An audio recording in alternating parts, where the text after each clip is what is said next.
Good morning, ladies and gentlemen. My name is DeAndre Harris. Keys, book bag, homework, laptop, maybe hand sanitizer, mask. These are some of the typical everyday items that an everyday college student would grab should they choose to leave their dorm or house. No one could miss person-to-person contact more than any everyday college student. To be able to go back to in-person learning would entail regular college life for everyone on campus. This past year has been more than a strain on everybody across the world. We've watched as the effects of COVID-19 ravaged families and communities. The uncertainty took the world by storm with this new virus. Every frontier should be carefully considered and handled with care. This begs the question, are we rushing to get back to normal? I personally have endured lost loved ones to this disheartening virus. I hold the guidelines near and dear. It is imperative that we as a collective be mindful of the cost of carelessness during this pandemic. Although we all undoubtedly long for the freedom from the days of pre-COVID, but at what price?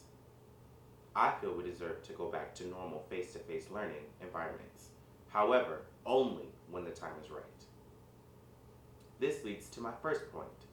Do universities nationwide have the capability to maintain sanitation codes to ensure a COVID-free environment? While there are a number of schools that have the ability to keep up with the sanitary needs of the university, others may not have the same resources.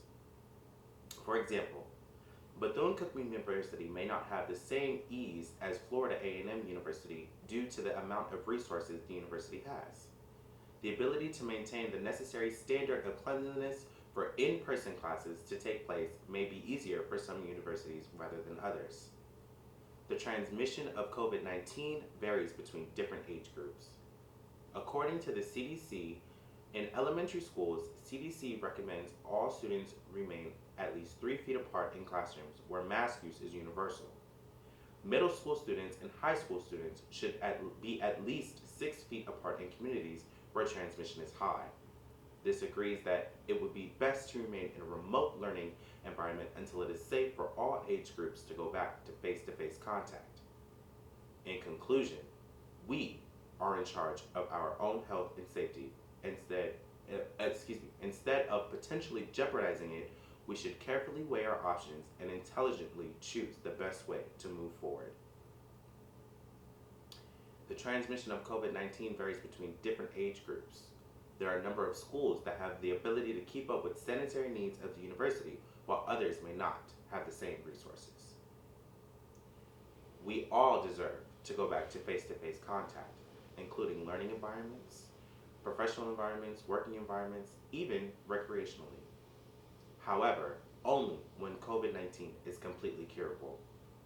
If we choose to remain safe with the CDC guidelines in place, somewhere in the near future, there will be a young man or woman thanking you for your decision. It will behoove us to keep in mind freedom, but at what cost? Thank you. I am DeAndre Harris.